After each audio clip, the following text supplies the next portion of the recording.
जय श्री कृष्ण। जन्माष्टमी का पर्व भगवान श्री कृष्ण के जन्मदिन के रूप में मनाया जाता है। भाद्रपद मास की कृष्ण पक्ष की अष्टमी के दिन श्री कृष्ण का जन्म हुआ था। श्री कृष्ण का जन्म मथुरा के कारागार में रोहिणी नक्षत्र में हुआ था। जब भाद्रपद मास की अष्टमी के दिन रोहिणी नक्षत्र हो तो उसे बहुत ही शुभ माना जाता है। इस साल जन्माष्टमी 30 अगस्त 2021 को मनाई जा रही है, यानी कि आज।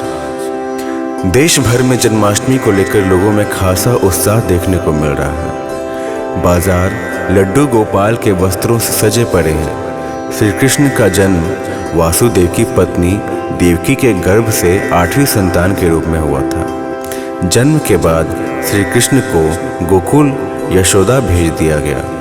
तो आइए दोस्तों, जानते हैं इसकी पूरी कहानी।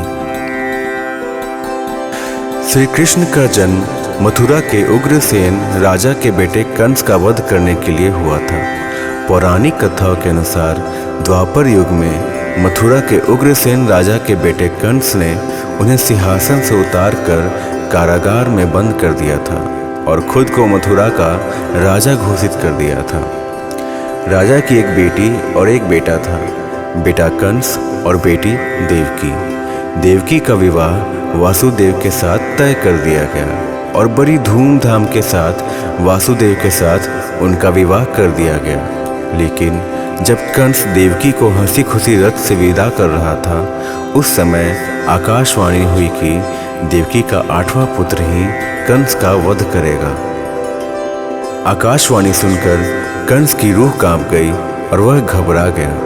आकाशवाणी के बाद कंस ने बहन देवकी की हत्या करने की ठान ली, लेकिन उस दौरान वासुदेव ने कंस को समझाया कि देवकी को मारने से क्या होगा। देवकी से नहीं, बल्कि उसको देवकी की 8वीं संतान से भय है। वासुदेव ने कंस को सलाह दी कि जब हमारी 8वीं संतान होगी तो हम आपको सौंप देंगे, आप उसे मार देना।